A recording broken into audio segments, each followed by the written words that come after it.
Hello and welcome. My name is Pamela Broussard, and I'm the founder of Leading ELLs. And tonight, I have such a special pleasure of introducing and interviewing a dear friend of mine, Jo Napolitano. She has written a fantastic book that is really, really an important topic for today. It's a book about six refugees fighting for the school that they deserve. I really enjoyed this book, and I think you will too. When I interviewed her, a little bit of the beginning got cut off. So, in the beginning, she's sharing her professional background, and then we get to go on into the book. So, I hope you enjoy it as much as I do. I think you'll find yourself cheering and fighting and questioning and asking so many other questions and really wanting to get involved with this book and really enjoy it. It's not out yet. It is available April 20th, but you can pre order it from Amazon, Barnes and Noble, or any of your local booksellers. In addition, I've included all of her information. She is available for keynote speeches, trainings, book studies, and things like that. Also, I included my information. If there's any way I can help you, please don't hesitate to reach out. So, enjoy this story. It's a true story based on six refugees. And we're going to just jump right in as she's talking about her professional background. Enjoy. Basically Monday, Wednesday, and Friday it was education. Tuesday and Thursday was crime. So I loved the beat. I've always loved this beat. I went from the Tribune to Newsday, which is my hometown paper on Long Island, and stayed there for 5 years. And then in 2016, I won a Spencer Education Fellowship to Columbia University, which was an unbelievable blessing. They basically paid me very handsomely to attend the Graduate School of Journalism for a year so that I can write, really like study the topic of refugees. And I actually took a class with like one of the high commissioners on refugees from the UN, who like taught one of the classes there, and just learned more and more about it. And by that time I had honed in on this topic of immigrant education as the focus of my time there, and the focus of the book as well. So, when I dug around when I dug around your website, one of the things I see is there's a lot of that you've written about immigrants and refugees, and I see that you have a lot of that. Where did that start? Where did your connection to immigrants and refugees begin? So, I was born in Bogota, Colombia, and a day later abandoned at a bus stop by my birth mother, and eventually made my way to an orphanage where I hung out for about 3.5 months, not eating very much food, and was in really, really, really bad shape. And the orphanage, in order to find me a home, took these like fake doctored pictures of me where they made me kind of look healthy, and conned this couple from New York into coming and getting me, which they did. And I otherwise would have died. So came to Long Island, went to a great public school in Sachem school district, and from there got a nearly full ride to Northwestern University. But I've always, really cared deeply about and feel a true kinship with people who are born in countries that are torn apart by civil war, by drugs, by political, horrible malfeasance, by just really civil war is pretty frightening. And Colombia was in a civil war for 50 years. So, it's funny. People sometimes say to me, do you feel a kinship with people from Colombia? And I'm like, not really, but I feel a kinship with people who are born in some of the most, either depressed or just ravaged areas of the world. And I deeply understand how and why they would come to the United States. Yeah. Well, great. Well, you started writing this book. No, you didn't start off like, I'm going to write a book about this. You actually started hearing about it. How did that happen? How did you first hear about this story? Because for those of you who don't know, this is a true story. It's a true account of a court cases, not one, but more than one. So where did you get wind of this story? So when I was a staff reporter at Newsday in 2014, 2015, I was at Newsday for 5 years. There suddenly appeared a number of unaccompanied minors, and New York's pretty far from the border, so it's kind of an interesting, place for the children to land. And over the course of about a year or so, we only got about 3,000. And just tell you a little bit about Long Island. Long Island has 3 million people on it. It's 110 miles from the west to the east. It's a big place. It's the same population as Chicago. And so when I saw these 3,000 children came, and it caused this huge uproar in Hempstead, the very, very depressed, poor school district with an abysmal graduation rate in the 30s or 40s, it really caused what they considered a huge crisis. And so unfortunately with that district, which is in the book, they refused to seat the kids. They told the kids, go home, we'll call you when we have a spot open for you. We don't have any room for you. It was really unbelievable. And so I had called the New York State Attorney General to let them know this was going on, which is what prompted a huge crackdown on this issue, along with my reporter, Victor Ramos, my best friend at UState. It was wonderful. And Victor was fantastic in all of this. So together we had written about this district for a long time. And so while I was there, I was like, wow, we only got 3,000 kids, and it's a huge deal. You know, literally hundreds of thousands of these kids are supposed to be here, or are here now, or coming in the next couple of years. Like, is it going better for them in other places? And so I did a clip search on Nexus Lexis under the term immigrant and education. And I found stories all over the country of the kids having their enrollment delayed, barriers to enrollment, refused to be enrolled. And on top of that, I also called 37 of our nation's 50 ACLUs in every state and just asked them, are you fighting any court cases coming up on this? And someone eventually pointed me to the case out of Lancaster, Pennsylvania. So I love that, as someone who is in the classroom, and a lot of the people in this chat tonight, or in this room tonight, are educators. And so we sometimes feel so alone, like we're really fighting for these kids. Does anybody else care? Is anybody else doing anything? Who's doing what? And to hear that, this reporter in New York is digging around and publishing things and calling people and contacting lawyers, it just thrills my heart just to feel the camaraderie that other people are also trying to make a big difference here. And I know that Laura Gardner, who's not in the classroom now, she's doing stuff outside too. And then we have social workers, but it's beautiful to see, because if I'm honest, as I said before, I didn't think of New York reporters as people who were advocates necessarily. So my own bias that I've repented of and confessed. But to see that you're doing that, so that's really, really exciting. So this story is going to start in Lancaster. And this story is about some students, and I have some photos so that people can get an idea of who we're going to be talking about. So can you tell me a little bit about this photo, Jo? Sure. So these are 4 of the 6 kids who participated in this federal lawsuit, which took place in the summer of 2016, right before the presidential election in the swing state of Pennsylvania. So it's a pretty remarkable place for this to happen. So from the left, we have a young man whom in the book I call Muhammad. That is actually not his correct first name, but he asked that I use a different first name for him, so I did. Next to him, you have Khadijah, who is my heart and soul, my favorite little kid. We talk all the time. Khadijah is actually a mom now. She's in community college. She's doing really well. She's married. She's about 22 or 23 now. And she has a baby in one arm and the laptop open and is studying all the time. So proud of her. And the other 2 girls are Burmese sisters who also experienced the same, what was classified as discrimination from that school district. And then there's 2 other boys, but they're not in that photo. So when I read the book, I got to read a pre-release copy.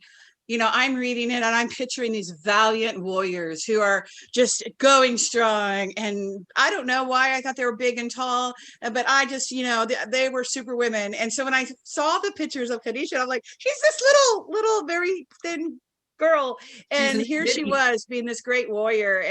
And we know we all have these guys in our classes, these warriors that look all different ways, that can do great things in all different ways. And so that was a really exciting picture.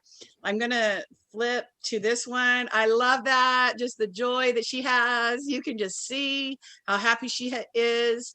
There's another, again, you see this girl who becomes your hero by the time you finish reading the book. Okay, and there's something really, really special right there that we know that meant the world to her. Mm-hmm. And there's her and her sweet mom. Yep. And Jo has made a really beautiful video about this picture, and we'll talk about that later.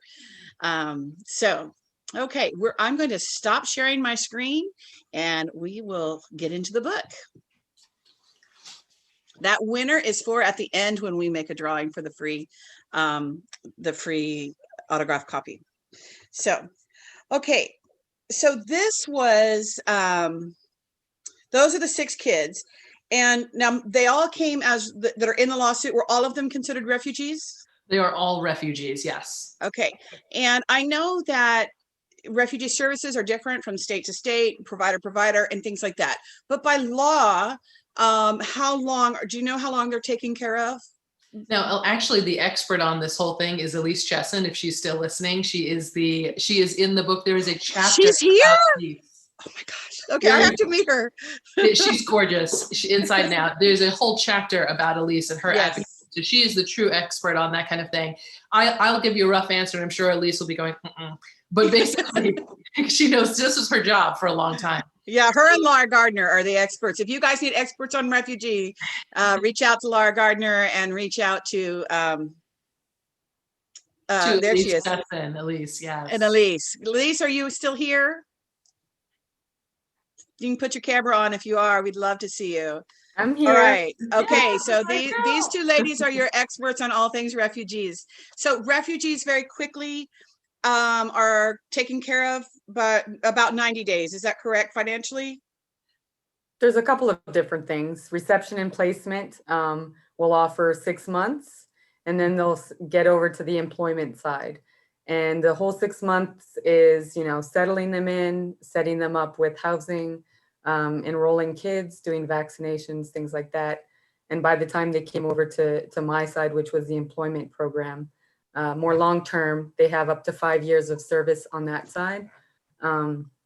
That's where the story begins. Guys, she's in the book. A whole chapter is about it. There's a special name that the attorneys gave for her. It wasn't a fire starter. I forgot what it was they called her. Oh, but it's going to come to me later. But it was a really, really deep. Buffalo of feathers, shit disturber, whatever you want to say. Exactly, and it's all true. And Laura Gardner, who is doing great things, and you can put in the chat then your Facebook, your group, please, Laura, if you'll do that. Immigrant Connections, I think, is that. All right, great. So let's jump into the book. Let's set the stage and jump into the book. And I'm going to ask you just to set the stage by reading part of chapter 1, the very beginning, so we can kind of see where we're going with this. Sure. And do you want, if you would like, I can read from the book, although I'm super blind. Go ahead and read from your notes. That's fine. If you'll begin with Khadijah, and if you will end where it says future. Okay, hold on 1 second. Let me make sure I got that future part. Oh, yes. Okay, good. Okay, guys, wish me luck. This is the first time. Here we go. Chapter 1. Chapter 1, The Longest Goodbyes. Khadijah Issa spent the early morning hours of August 16th, 2016, consumed with worry. By the time her lawyer pulled up to her family's modest apartment at 7 a.m. to retrieve her, she was wide awake, just as she had been all night. The 18-year-old Sudanese refugee who had moved to Lancaster, Pennsylvania in the fall of 2015 had no idea what the day would bring. Never before had she seen the inside of a courtroom, not in America and not in her home country. But there she was on that cloudless summer morning, about to embark on a 90-minute journey to Easton, Pennsylvania, to tell a federal judge why she was suing her local school district just 10 months after arriving in the States. The sinewy teen was too fidgety to eat, but dutiful as she was, she scrambled 8 eggs for her mother and 5 younger siblings and set the meal aside in a chipped ceramic bowl so that breakfast would be ready when they woke a half hour later. The task complete, she headed back upstairs to smooth her hair and dress for the occasion. Eager to impress the court, she picked out her finest clothes, a dark pair of blue jeans faded at the thigh, a crisp white long-sleeve shirt a touch too big for her narrow frame, and to the amusement of her attorneys, a spotless pair of gold-colored high-top sneakers. She tucked her pale blue headscarf behind both ears and headed for the door, trying to remember what her mother, Miriam, had been telling her all week. Just listen to the lawyers, they'll know what to do. The day had just begun, but already had broken about a dozen years of tradition. As the eldest daughter in a Sudanese family, Khadijah was tasked with caring for her younger brothers and sisters, and had spent every morning for the past 12 years waking them from sleep and corralling them for breakfast. As soon as she was able, she took to carrying the smallest among them in a sling on her back. Though she enjoyed her place in the family hierarchy, she aspired to be more than a caretaker. She dreamt of becoming a teacher or a nurse, and she learned from the adult refugees and volunteers who visited her family during their initial months in the States that such a journey could begin in only one place, her local public high school. Khadijah had no doubt she would be admitted. All three of her school-age siblings were accepted with ease. One by one, they filled out the required paperwork, winced through their immunization shots, and tried their best to pull together the necessary school supplies. But Khadijah wasn't given that chance. When she met with school officials inside the district's administrative offices in the fall of 2015, they told her through an interpreter she was too old to enroll and should instead look for work. But I don't want to get a job, she pleaded in Arabic, her voice a high-pitched chirp. Why would I work if I don't get an education? Sure, a low-wage job would allow her to more immediately bridge the gap between her mother's meager wages, the family's welfare benefits, and their ever-growing pile of bills. But Khadijah knew the only way to truly lift her family from poverty was to complete high school and then college, to qualify for a position that would bring home several times the income she would earn on a grimy factory floor. Even more than that, she wanted to finally take control of her life.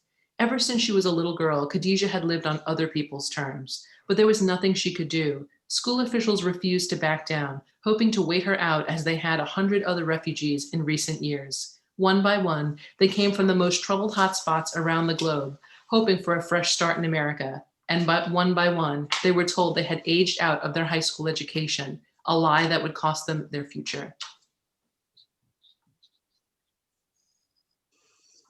That's just really hard to swallow right there. So, what was the issue? Why did she not get admitted? So the school's position was that, Khadijah was the eldest of 6 children, and they felt at her age, if she wanted to start her high school education, perhaps in the 10th or 11th grade at 18, they believed she would not stick with it through graduation. And their graduation rate was extremely, like it is for many schools, extremely important to them. So this district, it's really interesting. They had a refugee settlement center in the school. They had a lot of refugees there already, but they just came up with kind of an arbitrary rule that you cannot start your high school education at that age. They were sending the kids elsewhere, literacy centers, adult ed, anything to not include them on the regular rules of the school.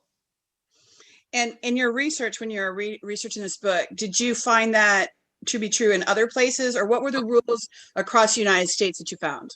So I found that you could stay in high school in America to varying ages throughout the country. I think Texas is 26. We're 21. 21. Oh, you're 21. Okay. What state it was? It was 26. So I can't remember, but it does vary all over the country. But I'm sorry, your original question was, what did you find about other schools and the aging and the age requirement?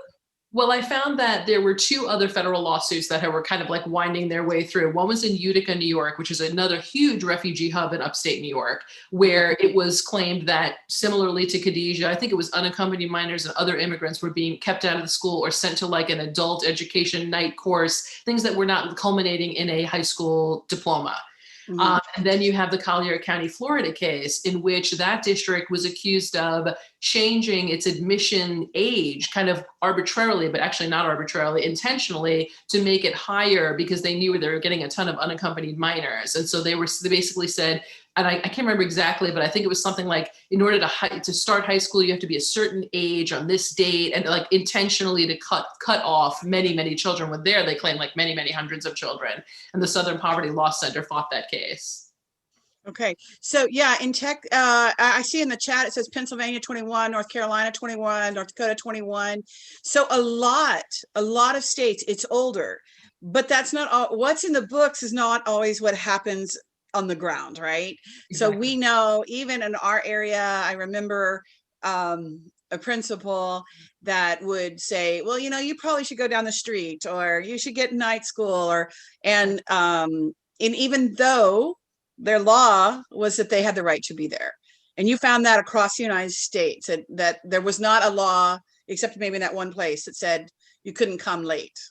They were just people, I found that many incidents of students having their enrollment delayed by many months, which is a tactic meant to basically wear the kid down so they're like, all right, how am I going to fight this? I don't speak the language. My mom and dad can't really be advocates. They don't speak the language. They don't know the laws of this new country. It's just as you guys all know who work with these children, it's a very vulnerable group. So, they just, delaying their enrollment is one tactic, or outright refusing. They said to Muhammad, one of the students in the book, go to the Lancaster Literacy Center. they'll teach you how to read. Well, unfortunately, the Lancaster Literacy Center does not give out high school diplomas, which is pretty important. So yeah, I mean, sidelining someone to a life, and Elise and I talked about this at her local public library a few years ago, of basically working on one of the poultry plants for the next 30 years, having a job where you can be fired very easily, where you can be replaced really easily. Basically, you lose so much of the joy in life when you don't steer your own fate. And this is, as a child, and I can speak to this truly from the heart, as a person born in a foreign country, and then a person adopted into a family that struggled mightily. The only way for a child to steer their future is through education. You can't get up and leave your parents' home, or I'm just going to move to this other place. Like, that's not a thing. The only thing you can do to take control of your life is to get an education. And that's exactly what these kids wanted. Wow. Super, super powerful. So what happened next? They want to get in. They're told, no, you can't. And in the book, you go through all these delays and excuses, hoping that they're not going to keep coming back and wanting an education. We know that they have this fireball advocate who is helping, that has a whole chapter in the book. And so we know that there's somebody actually helping, but what happens to them? So basically, some of the students kind of give up. They're like, well, the district to them, and I'm sure you guys all know this. I mean, the district to some of these students is like the government. Like, they equate the school with like the governor or they see it as like an arm of like law enforcement almost. It's like the school tells them you can't go. They're like, okay, who am I to fight it? So some of the kids just heeded that warning and found work. There were a few others, including particularly Khadijah and Muhammad, who basically said, this doesn't sound right. Like, I'm no expert in education law, but this just doesn't sound right. It doesn't sit right, and it's not fair. And so they had pushed for admission, and those children were sent to an off-site, outsourced, privately run, for-profit company called Camelot Education that operated 2 schools on Lancaster's campuses, both for at-risk youth. One of the schools was for real kids who had already committed crimes, and the other one was Phoenix Academy, which was a school that, had a very disciplinary tone to it. It had a lot of rules, pat downs at the door. You couldn't bring in purses, backpack, books. It was a very strict, I've been a reporter covering public education for 20 years. I had not seen a school with these types of rules. And that's where these children were sent. They ended up being pushed through each grade in a matter of months. They say they had little to no translation services at all. They were not learning English at all. They would sit in classrooms and literally not know the subject that was being taught. Okay, so this is an alternative school. Most school districts that we know have something like this. It's where the kids who've been expelled, the kids with the ankle bracelets, the kids who have multiple years of failure behind them. Melissa, I'm going to ask if you go ahead and turn off your camera. Thanks. So they're sent to this alternative school, a disciplinary school. And they're refugees. Now, something about that school, besides the part that's a disciplinary school for kids with discipline issues, is that it was accelerated. What do you mean by that?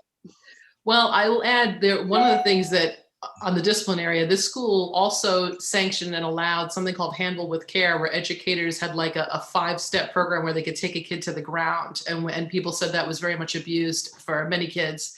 And they have faced a lot of backlash over that. But in terms of the accelerated program, that was really interesting. So the school's idea was, look, these kids have a very limited time before they're going to age out. And we want to give them a diploma now that we've agreed to admit them.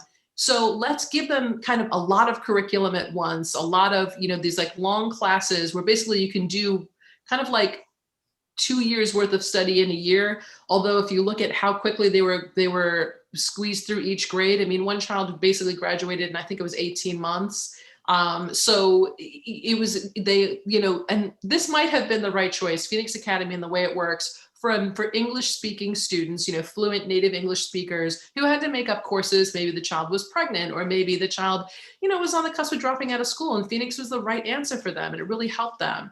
But as you can imagine, a place that offers little to no translation services goes through a lot of curriculum very quickly, for people who cannot even say, hello, my name is Khadijah and I live on such and such street. Can't even say that. Would be an extremely challenging environment. Yeah, so it was double the speed for students who spoke no English. No English, right? When I met Khadijah, she could, hardly say her name. to me. Like she would not have said, my name is Khadija at the time. Yeah.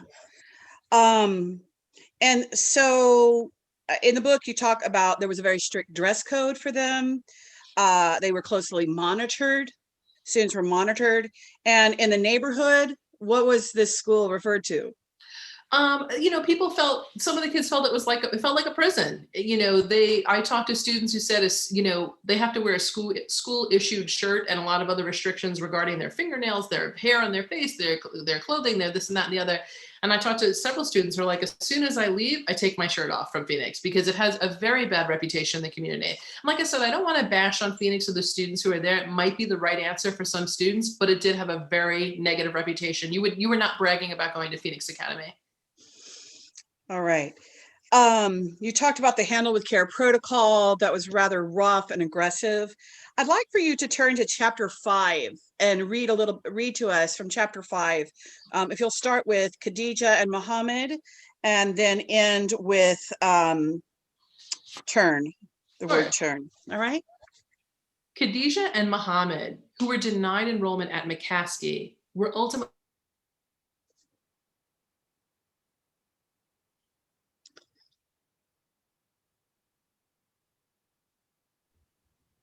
Jo, I'm sorry, you're muted. Could You got muted. All of a sudden it's muted. What happened? I think that I did that because I was okay. I'm so sorry. Please start over. Start again with Khadija. No problem. No problem. Khadija and Muhammad, who were denied enrollment at McCaskey, were ultimately admitted to Phoenix. They say it was a poor fit from the start. The school looked like a prison and made them feel like inmates, distrusted and carefully watched. While all Phoenix students were greeted outside by friendly staff who shook their hands as a mean to establish an aura of mutual respect and dignity, the mood quickly shifted when they walked through the front door. Every child, including the refugees, was made to pass through a metal detector and was patted down by staff of the same gender. The practice was more than alarming to Khadija and Muhammad, who had no experience with this type of treatment. Quote, "When I was patted down for the first time, I thought there was a chance I'd never see my family again," Muhammad later said. For him, school's an extension of the government. And in his home country of Somalia, whoops, that got cut off. I don't know what that would have said. What it would have said that would precede a really bad incident if someone was doing something like that. And then I go into female refugees. Female refugees, who often hailed from cultures where physical contact with strangers is limited, were deeply upset by the practice. But there they stood each morning, allowing staffers to run their fingers down both the sides of their arms, starting at the shoulder and underarm, then down the sides of their bodies. A search of their legs reached as high as the crotch before heading down toward their feet. The procedure included a swipe of their bra straps and waistbands and a quick pass between their breasts, where students sometimes hid prohibited items like cell phones and money. Khadijah's eyes widened when she witnessed the procedure for the first time. Quote, "I'd never seen that before," she said. "It wasn't right." She shuddered when it was her turn. I think all the ELL teachers in this group would shudder to imagine our students going through that. As an adult, I have been searched in airports. Living in Afghanistan, I was constantly searched for bombs. It is intimidating as an adult, and I understand what's going on, and I understand my rights. I cannot imagine if you just came out of refugee camp and or a war-torn country and have that to go through that, much less if you're a conservative Muslim girl who is not even used to being touched so much by outside people, outside of your own family, to have strangers touching you. It is unfathomable, I think, for most of us to imagine that these kids went through that. You said that Muhammad was enrolled in 5 classes. What was the problem with that? That sounds great. Right? It sounds wonderful, right? Unfortunately, he couldn't name any of those classes. He understood that I think he knew he was in math at some point because it looks so different than the other classes, but he really didn't know what the rest of them were.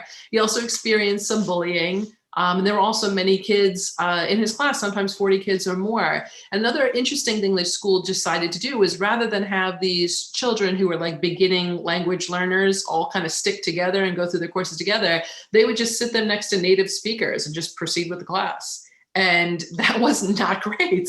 As you can imagine, the kids just had no idea what was going on. Wow. So this is going on. The kids are miserable. They want a good education. They understand they're not getting it. They understand that there are other kids, that they're brothers and sisters. I think one of the heartbreaking things that you mentioned was that at this school, they couldn't have backpacks because of the danger of the kids who might have guns or weapons. So Kajita really complained about that, and they couldn't have books because they're afraid they're going to steal them. What was her gripe about that? She wanted to learn English at home. So when you don't give a child the ability to do that and to continue with their studies, her language acquisition just stopped. As soon as she went back home, the family was speaking Four, which is spoken in Darfur, Sudan. So her language acquisition stopped at that point. Meanwhile, when she was home, all of her brothers and sisters had books out. They were at the kitchen table, and these kids are like sponges. They were desperate to learn. And so it was hard for her to watch them come home from school. And you guys understand this so deeply because you work with young kids and older kids. The little kids in her family picked up English like it ain't no thing. It was like no big deal. Meanwhile, she's the oldest and it's like a position of authority within the family and couldn't order a hamburger or something, couldn't do the most basic thing because she was so isolated and just became like, linguistically totally incapacitated.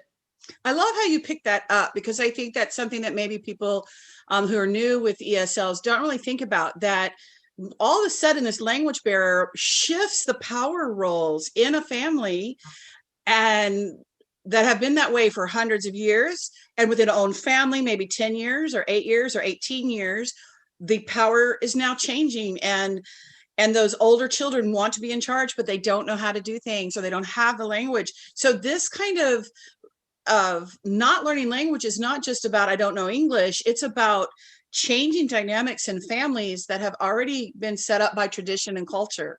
So that's a huge impact that teaching these older kids, it matters. Wow, I love that you brought that up. So they're going to go to trial. They're going to take the school district to trial. And just for the sake of time, we won't go into how they got to that point. We're going to just go on to that. I want to think they decide to sue the school district, right? What were the points that they were going to make? What were they suing the district for? They were suing this discrimination, basically saying like, we're being singled out as a group based on our national origin, our language ability. Like we're not being treated as everyone else. And any other child who comes to the district and wants to enroll would have to be enrolled in 5 days, and they are. So why did it take me 5 months? Why? So that was a big part of it. So they just felt they were being singled out unfairly and given a substandard education in which they would leave high school totally unprepared for whatever would have come next. And also because of their age, that they were being discriminated against about their age. And unfairly, in their opinion. They're like, look, the state law says I can stay in school in Pennsylvania through the semester in which I turn 21, but suddenly, I'm here trying to enroll at 18 and I'm being told I'm too old to start school, and that's not true. So this is a real important issue, especially as we know that we're going to get about 3 times as many refugees this year, that coming up year, than before. But if you got here early enough, you heard one educator, she was saying that they're already showing up in her school district. But, right, we're anticipating about 64,000 this year, refugees, if you look at the numbers, and then unaccompanied minors. So there's a whole group of these. So it's important to understand that these 18-year-olds have a right to go to public school. And do you know why people don't? I mean, I don't know, because as a reporter, why is it a big deal? Why are schools saying, oh, go down the road? Do you know the reason? I know the reason because I'm in the schools, but. Right, of course. Yeah, I mean, they don't want to admit children whom they believe will not graduate. And if you look at graduation statistics, I want to say roughly 80% of, high school students in their cohort graduate. The number is lower for some ESL children. I want to say exactly what it is. It might be something around 60. I'd have to really look it up, but they do have a lower graduation rate, and schools don't want their reputation dinged in the eyes of the state or in the eyes of local parents who, if the graduation rate lowers, they might want to pull their children out and go to a charter school or a private school, so the graduation rates are very, very important. So they're basically betting against these kids. Saying, what we're observing shows you're not going to be successful here, so we're going to just stop you right there. And this is where educators, those of you who are in this group, can really be advocates, because the law is there. It's not just a gift. It's the law in most of your states. So that is great. Now, chapter 6, we're going to meet some awesome women. And I would, those of you who came in late may not have gotten to meet one of the women that is in chapter 6. She can, if you want to turn your camera on and join us again for just a moment. But I'd like you to tell me, set the stage. We know the lawyers are going to fight in court. They're going to fight about the age, about being sent to an alternative school. They're going to fight about the time that they were not in school, because they're supposed to be enrolled within 5 days. It took them months, or they were not admitted at all. Right. So who are the players, as we say? Who are the actors now who join in this scene? Again, this is a true story. If you joined in late, it's a true story of 6 students who decide to sue their school district to get the education they deserve. And there are some 6, there's 1, 2, 3, there are 4 key players beside the 6 students. Who are these people? Vic is one of them. I found the nickname was given to Elise Chesson of the Chain Rattler. That's what it was, the Chain Rattler. So Elise had worked with these students for a year, worked with these children for a while, and recognized in her services. Elise, jump in so people can see your face, because you're in the book. We want to see it, but go ahead and talk. So yeah, I hate to talk for Elise. If she wants to correct me at any point, please feel free to. But she had worked with these families, very, very closely, and done so much for them, and kind of recognized right away, as soon as she started the shop, but she was relatively new and in this position, that there's something going on with enrolling the older children. Something is going wrong there.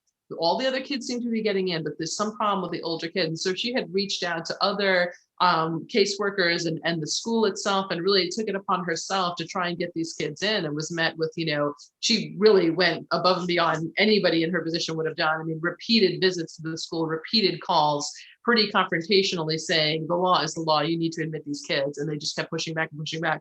So that was Elise, who was known as the Chain Rattler. That's what I should have called her chapter. Another few people, of course, are Vic Walczak, who's an attorney for the ACLU out of Pennsylvania. He was one of the lead attorneys along with Eric Rothschild. Vic had a really interesting background. His family, actually, many of them, his older descendants, were killed in the Holocaust, and he definitely cares a lot about people being singled out and treated differently. Eric Rothschild came from the more moneyed side of law. He had worked in kind of pharmaceuticals, and he made a lot of money and did really well for himself, but he loved having these kind of pro bono projects. That was actually his heart and soul all the time, that he was killing it in law. And then we had Edward G. Smith, who was the conservative Republican judge who decided this case, who had a really strong and obvious rapport with the kids when they were each on the witness stand. It was a pretty remarkable thing to see. And then Sharon O'Donnell, who was a shark of an attorney hired by the school district, and she had to go up against a dozen attorneys on the other side. It was just her, and she was an incredibly eloquent, incredibly intelligent person who did really, really well defending this policy for the school district. But it's kind of they kind of set her up to fail, because the law was not on their side. But if anybody, was the person to make that argument, it was definitely Sharon O'Donnell. She's a pretty remarkable lady. All right. I found a quote by her as they go to trial, and it was really telling, and I'd like you to read it, please. One of the things that she said in defense of the school district, who said, we're not taking these kids, or if we take them, we're going to put them in an alternative place. It starts with the word regardless. Let me see if I can find that one. I don't know. It's on page 64 of the book. Regardless of where you come from or what you've been through, if you are in this group, if you are in this age group and you have no credits, the odds of you finishing, according to national statistics and the statistics of this community, are that you will drop out in a year, she said. And they're trying to prevent that, meaning that the school district of Lancaster is trying to prevent that. So their argument of not taking them, and what they were hoping that the judge would agree with, was look, they're going to drop out. So let's not, why do it? We don't want to set them up. Right. And and at one point the judge was like, well, what about just the benefit of learning English while they're there, even if they don't make it to graduation? Isn't there any merit in learning some core subject material, learning the language? And so that was a really great question. I think that every school in this country is probably is asking themselves, and will be asking themselves that increasingly as all these new non-English speakers make their way over here. What is the purpose of education in this country? I love that. I love that the judge said, hey, wait, because he's like going along and going, yeah, through the case. And then he goes, wait a second. What's the purpose of education anyway? Is it a piece of paper? And, Right. and he has some really good arguments. I'm not going to share them all, but he asked some really great questions about what's an education? What does it mean to have a diploma? What's the value of it? What's the value of it if you get it but you didn't learn anything? What's the value of it if you don't get it? He asked some awesome questions, and I really like that. Sorry to cut you off. You did get really worried when you started hearing about this case, and you saw set us up. What was going on politically at the time this case started? So when I drove into Pennsylvania from New York, and New York is of course like a very liberal bubble, I drove through the area and it was just Trump after Trump after Trump sign. I knew Lancaster's a really interesting place because it's a really liberal city in a very conservative county. And I just, it's a really fascinating place because they have a really wonderful and loving relationship with the refugees there. There's a lot of activism for refugees. There's a pretty tightly knit refugee community that kind of divides itself by nationality and will kind of meet every few months to discuss upcoming legislative initiatives and whatnot. So this refugee community and immigrant community is pretty robust. It's a pretty neat thing to see, but it was very difficult for these kids to stand up and make this argument in August of 2016, weeks before the presidential election, when they were truly being vilified on the national stage: Muslim, African, refugee, things that there was a lot of fear mongering going on at the time. And it was very difficult for them to do that. But I will say these are some of the most patriotic people I've ever known. Like, they had a feeling in their gut and in their heart about what America is. Oh, it's like makes you cry. Because while the rest of us were like losing hope, they held on to their vision of America that like ping pongs around the world in refugee camps and everything. Oh, it's so hard to say. They knew better than we knew, and they never lost faith. So when on the national stage there was bans against Muslim countries, regardless of who the leader was at the time, there were bans against Muslim countries. A Muslim girl is standing up with her hijab and saying, hey, I deserve to have an education. And she stood up right at the hotbed of political history against Muslims, probably. In Pennsylvania, our swing state, so in a really critical, this wasn't in New York City, this was in an area where those types of thoughts were really being challenged, and where we were trying to figure out as a nation, like, who are we really? What is the promise we make to immigrants? Are we going to live up to that? And I think the thing that's so incredible to me and why Khadijah is such an inspiration is just, she just always had hope and faith. Like, even when she wasn't shown the opportunity that she deserved, she knew better than the rest of us. She knew that wasn't going to stand. She just felt like that, that's not the America I know. That's not the America I heard about in that refugee camp. That's not true. Khadijah's version of America was Barack Obama. When she finally got a cell phone, she had a picture of Barack Obama she created on her phone where it was Barack Obama looking at her as if she was a painting in a museum. And so he's like looking at her admiringly. And I say in the book, like, in Khadijah's mind, they're equals. She sees him as an African, and she looks at him like, well, if he could do it. She's just really incredible person. That's incredible. Beautiful, beautiful story. Now, I do want to add one little thing that you didn't mention. This town that they landed in, you did say it had conservatives and liberals both in the city. She got some pushback. The kids got some pushback from the immigrant and refugee community. Why was that? So Lancaster City, I would say, is pretty liberal. The county it's in, which is like horse buggies, Amish people, very conservative. The Mhm. pushback they got when the kids went to file the lawsuit, by the way, this lawsuit was not their idea. Like they didn't know what means you would fight something like this in the United States. It was something they were told and were like, okay, this is the means in which we, settle these issues. So they decide, they did that. But it wasn't like they all thought, oh, let's sue, So, but the pushback they got was this was a very difficult time for immigrants in this nation, particularly Muslims. So the Muslim community in Lancaster, which like I had mentioned before, is pretty organized, were not behind them. They did not, when they initially heard of the lawsuit, they did not necessarily support it. They were very afraid that the kids were going to be perceived as asking for too much, bringing an unwanted spotlight onto them during this really, really painful, difficult, challenging time. So they wanted the kids to just be quiet, even though their own children had been similarly discriminated against. They just did not want to rock the boat at that moment. And it took a lot of convincing from some pretty remarkable people to change their minds.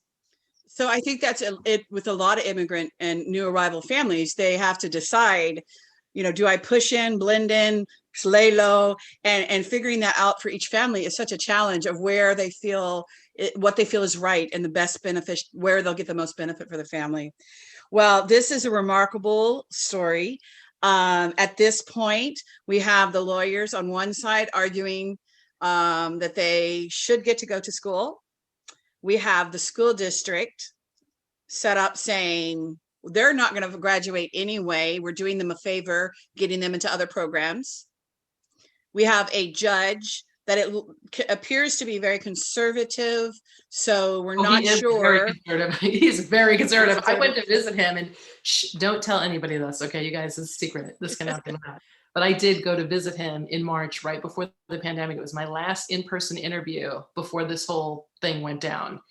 He had multiple Antonin Scalia quotes all over the office. He is a proud, proud conservative, and also a really, really nice guy. I liked him quite a bit, but we sat down and chatted, which is not something judges typically do. So, yeah, and so that's a wild card. It's you don't know what way that's going to go, especially when the political arena was going on. So that's where we're going to leave all you guys. All of you who've come tonight. Thank you.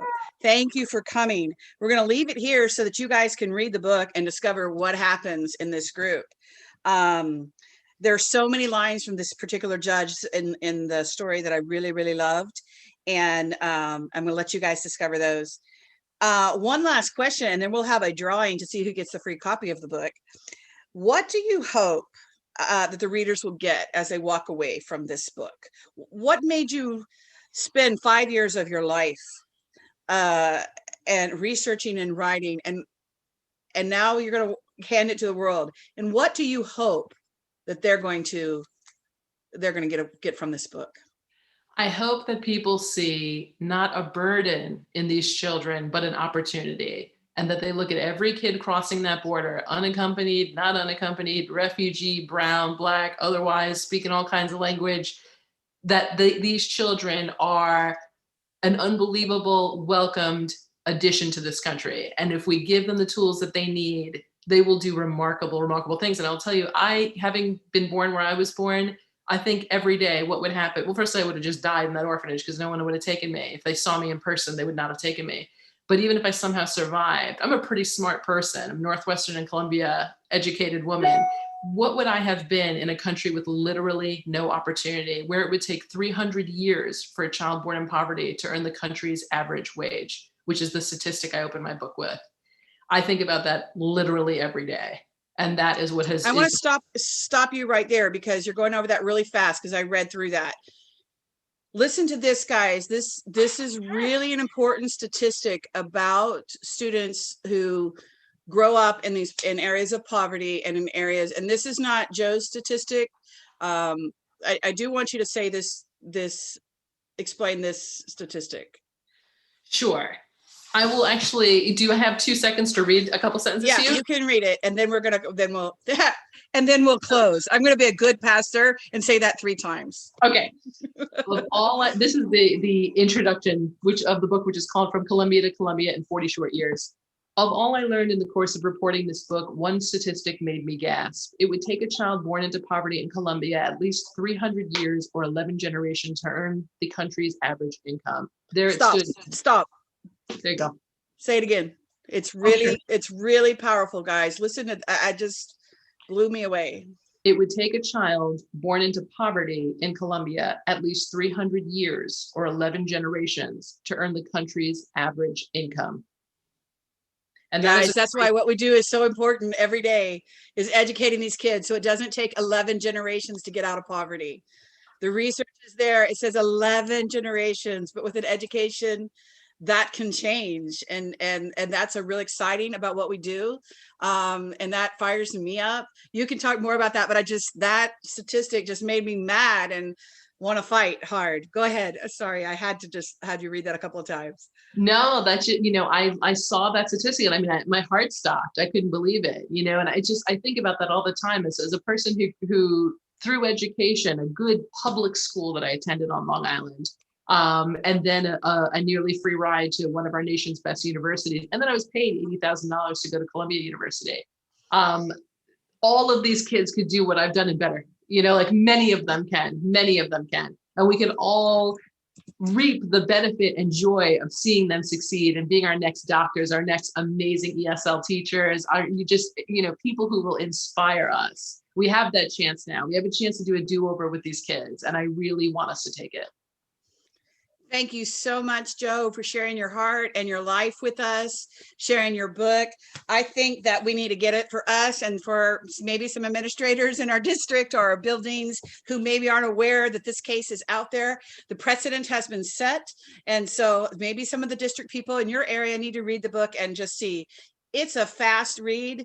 I read it the night after I did state testing, which I was exhausted. So, if I can whip it out in 2 nights during state testing, that it's an easy read, fast read. And I think it's something you're really, really going to enjoy. Yes, Angela, I have talked to her about doing a group book study, and we may have a sign up for that soon. So that's already kind of in the works. We'll let you know.